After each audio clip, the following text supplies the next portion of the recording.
বাঙালি জাতি আবারও মেতে উঠেছে বিজয়ের আনন্দ উল্লাসে। বাংলাদেশ নতুন করে আবারও স্বাধীন হয়েছে।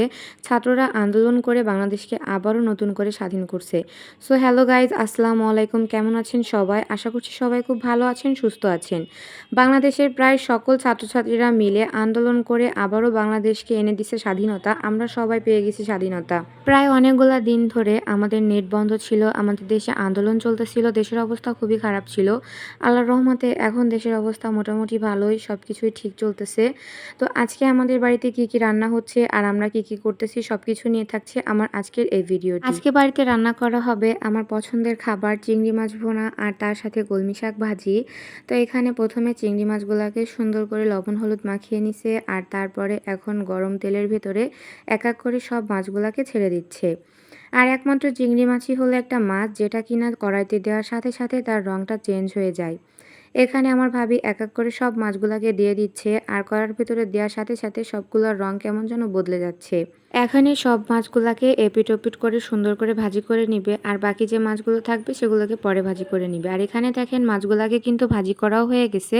এখন এই মাছগুলাকে উঠিয়ে নিচ্ছে আর বাকি মাছগুলাকে একটু পরে ভাজি করে নিবে। আর সব মাছগুলাকে এখন ভাজি করা হয়ে গেছে। মাছ ভাজি করা এই তেলের ভিতরে এখন দিয়ে দিল দারচিনি, এলাচ আর তার সাথে দিয়ে দিল পেঁয়াজ কুচি। এগুলাকে এখন সুন্দর করে কিছুক্ষণ ভাজি করবে। আর এখানে দেখেন চিংড়ি মাছগুলাকে ভেজে এখানে রেখে দিছে। তারপরে এই পেঁয়াজ ভাজির ভেতরে এক এক করে সব মশলা দিয়ে দিচ্ছে। এখানে দিয়ে দিছে জিরা বাটা, রসুন বাটা, শুকনো মরিচ বাটা, তারপরে দিয়ে দিল লবণ, এরপরে দিয়ে দিবে হলুদ। সব কিছুকে দিয়ে সুন্দর করে এই মশলাটাকে কিছুক্ষণ ভাজি করে নিবে যাতে মশলার ভেতর থেকে কাঁচা গন্ধটা না বেরোয়। এইভাবে মশলাটাকে ভাজি করে নিলে কিন্তু মশলার ভেতর থেকে একটু কাঁচা গন্ধ বেরোয় না আর তখন কিন্তু খেতেও খুব ভালো লাগে।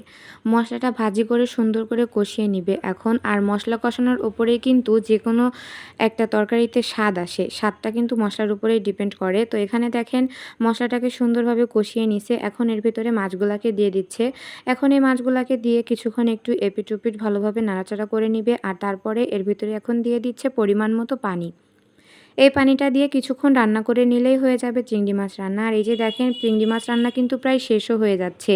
আর অল্প কিছুক্ষণ রান্না করে নিলেই কিন্তু এই মাছটা রান্না করা হয়ে যাবে। ভাবি এখন সুন্দর করে এই মাছগুলো রান্না করে নিচ্ছে। আর এই যে দেখেন এই মাছটা কিন্তু এখন রান্না করা হয়ে গেছে। এখন এই মাছটাকে নামিয়ে নিতে হবে। আর এই যে মাছটাকে কিন্তু নামিয়েও নিছে। আর এখন রান্না করবে হচ্ছে কলমি শাক ভাজি।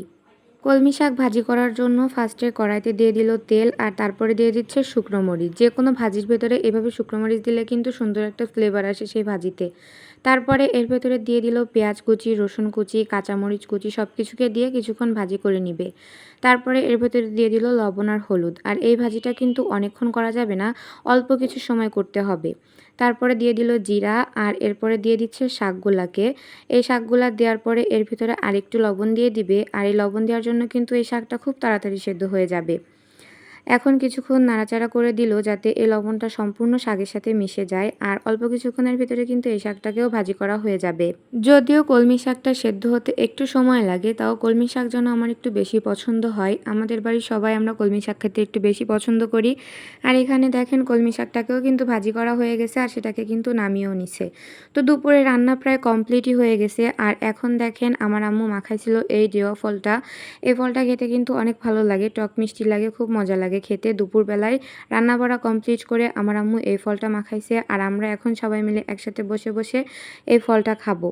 আজকে এই জেওয়া ফলের বীজগুলা দিয়ে আমার আম্মু আরেকটা জিনিস রান্না করবে, সেটাও একটু পরে আপনাদেরকে দেখাচ্ছি। এখানে দেখেন কতগুলা বিচি বের হয়ে গেছে, এভাবে সব বিচিগুলাকে বের করে নিব। আর এই যে দেখেন খাওয়া হয়ে গেছে তার বীজগুলা কিন্তু সাইডে রেখে দিছি। এই বীজগুলাকে আজকে আমার আম্মু ভাজি করবে। আর এখানে দেখেন বীজগুলা নিয়ে একটা কড়াইতেও দিয়ে দিছে। বাদামের মতো করে এই বীজগুলাকে ভাজি করতে হবে। কিছুক্ষণ এভাবে তেলের ভিতরে বীজগুলাকে ভাজি করে নিলেই কিন্তু এই বীজগুলা হয়ে যাবে। আর এই বীজগুলার টেস্ট কিন্তু একদম বাদামের মতোই ছিল। আমরা সবাই মিলে বসে বসে এই বীজগুলা খাচ্ছিলাম। আর এই যে দেখেন আমার আম্মু আমাদের সাথে বসে বসে খাচ্ছে। তারপর দুপুরবেলায় গোসল করে নামাজ পড়ে চলে আসলাম খাওয়া দাওয়া করতে। আর আজকের দুপুরের মেনু যেহেতু কম ছিল কিন্তু খুবই মজাদার মেনু ছিল। চিংড়ি মাছ ভোনা, তার সাথে কলমি শাক ভাজি, অনেক মজার খাবার। আমাদের কাছে তো খুবই ভালো লাগে এগুলা খেতে। আর এখন আমরা সবাই মিলে চলেও আসছি খেতে। তাই এখন আমার ভাবি আমাদেরকে খাবার দিয়ে দিচ্ছে বেড়ে। আমরা সবাই মিলে এখন একসাথে বসে, বসে খাবো। তো এখানে ফার্স্টে দিয়ে দিচ্ছে কলমি শাক ভাজি। কলমি শাক ভাজিটা আমার কাছে অনেক মজা লাগে। কলমি শাকে অনেক পুষ্টিগুণও আছে আর এটা খেতে খুবই ভালো লাগে। আমাদের বাসায় সবাই অনেক বেশি পছন্দ করে। তো এখানে আমি খাচ্ছি, তার সাথে আমার ভাবিও এখানে বসে, বসে খাচ্ছে। তো ফার্স্টে কলমি শাক ভাজি দিয়ে খাওয়া শেষ করে এখন নিয়ে নিচ্ছে চিংড়ি মাছ। চিংড়ি মাছ তো আমাদের বাড়ির সবার অনেক পছন্দ। তো এবার আমিও নিয়ে নিচ্ছি। আমার তো সবথেকে বেশি পছন্দের খাবার এটা। এখানে আম্মু আমাকে দিয়ে দিচ্ছে চিংড়ি মাছ ভুনা। আমার আজকের এই ভিডিওটি এখানে শেষ করছি। আশা করছি আমার আজকের এই ভিডিওটি আপনাদের কাছে ভালো লেগেছে।